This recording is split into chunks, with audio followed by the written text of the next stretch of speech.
继续咱赶快来看一下的。最近这几年真时行咧推行的实农教育，这内底是真强调亲身动手来做的实验教育。基隆市成功国小结合社会领域，让高年级的囡仔伫咧学校的菜园内底种韭菜、种各类菜或者是番麦。若修成了后，伊会当家己煮、家己食，规个过程是真有挑战性，而且嘛真趣味。 有照顾的跟没有照顾的，其实对农户来讲，他们最后呈现的结果就是这个样子。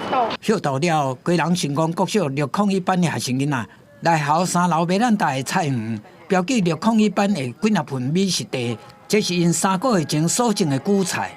我种那么多我知道，种超多的。其实他们基本上对这种种植的概念是零除草、除虫。那他们会知道说，哦，原来植物要长得好。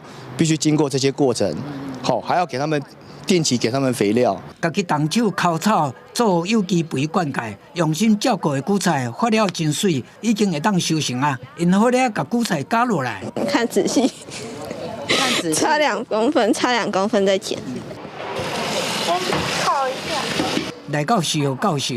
因嘛是无用试试，先洗汤切好势，再拌入猪脚肉，过来是大出头，每一人拢爱包水饺。你要不要讲一下你包的这个？就线弄太多了。或许有时候有挫折，或许有时候会遇到一些困难的问题。那在种植的过程当中都会遇到。那孩子面临这些问题的时候，他怎么去处理那些困难跟挫折？家己种，家己采，家己采收，家己包水饺。 结合社会领域，综合活动甲多元课程的实农教育，真受学生欢迎，让因头一摆感受到成就感。